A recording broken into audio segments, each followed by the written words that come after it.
So as we've seen earlier about the types of research, and I've explained them under terminology, so it's episode 2 and 3 really has been finished.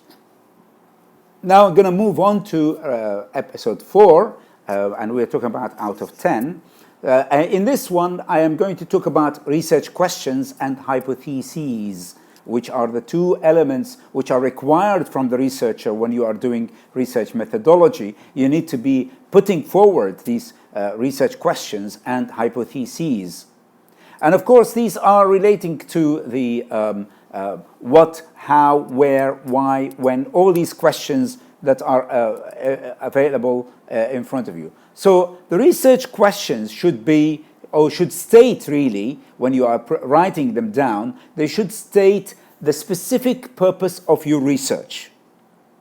Also, they should state the interest of the researcher himself or herself, and it should show the guiding plan of the research process. And these are really what the questions should state, research questions. Then, in the research questions, of course, they can be exploratory questions. That means what knowledge exists about a particular phenomenon. So you are trying to find out what is there about a phenomenon. So that is, you're putting forward questions that are exploratory. There are questions that are descriptive, which you are describing a phenomena in details. And that's what you're asking, to describe this phenomena in details. All the questions can be explanatory, explaining why. So the why question about a particular phenomenon. So the questions should be about the why. Or it can be questions that are evaluative, which means they are seeking to understand the value of the phenomena itself. And these are really the research questions.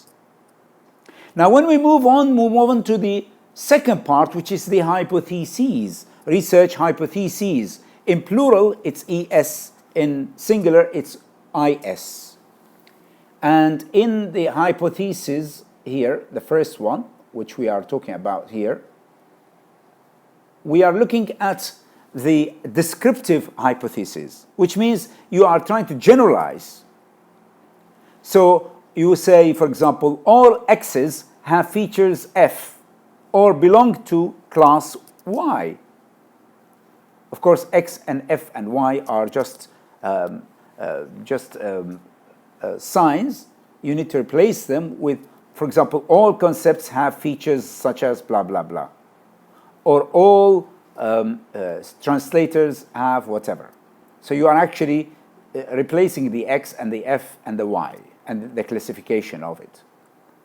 The second hypothesis which you can actually build on is predictive.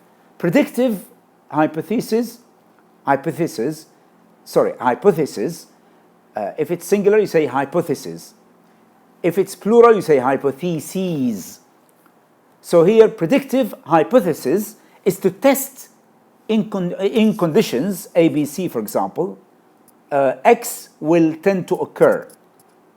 So you find out what are the conditions for X to occur. Or it can be the hypothesis is explanatory, which means to suggest reasons. X is caused or influenced by ABC. These three hypotheses fall under empirical hypothesis, which is relating to an existing phenomenon. It's empirical and it's existing phenomenon that you're applying these hypotheses: descriptive, predictive, and explanatory. There is also the interpretive one, hypothesis, which is something X, for example, can be usefully interpreted as Y. That relies on, this kind of hypothesis relies on conceptual hypotheses, and these conceptual hypotheses related to a new phenomenon. So it's not an existing phenomenon that you're looking at a new phenomenon, and that's why, and you are relying it or relating it to conceptual hypotheses. You know, we have empirical hypotheses, we have conceptual ones. The conceptual ones and these are relying on a new phenomenon. The other one is on an existing phenomenon, and that is the empirical approach or empirical theses that you are working on, and these are the research hypotheses.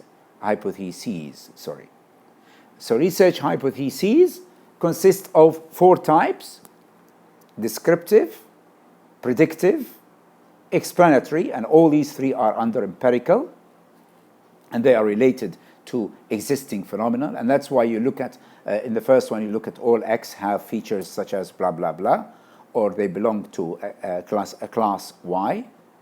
Or you can go for a predictive, which means you test in conditions A, B, C, X will tend to occur, or a certain concept will occur. In the third one, explanatory hypothesis is to suggest reasons. For example, you say X, or this phenomenon or this matter is caused or influenced by A, B, C. Now, all these 3, as I said, predictive and descriptive and explanatory, are under empirical hypotheses, and they are related to an existing phenomenon. Whereas the interpretive one is something like X can be usefully interpreted as Y, and this goes under conceptual hypotheses, which are related to a new phenomenon. I hope that this kind of has actually told you about, in short details, or in very, very briefly, about the research questions, which you need to, in them, you need to look at the, again, I just summarize, specific purpose of the research should be stated, the interest of the researcher, and the plan of the research process. And then also, the research questions are of different types: exploratory, which means that which knowledge exists about a certain phenomenon. Descriptive questions, you can describe a phenomenon in details, or explanatory, which means you use why question about a particular phenomenon, or evaluative, you need to understand the value of that. And in the research questions, and in the hypotheses, under research hypotheses, you have 4, which is descriptive, predictive, explanatory, and all of them are under empirical, and they are examining an existing phenomenon, whereas the interpretive hypothesis is actually looking at conceptual hypotheses, and these are related to a new phenomenon. Thank you very much.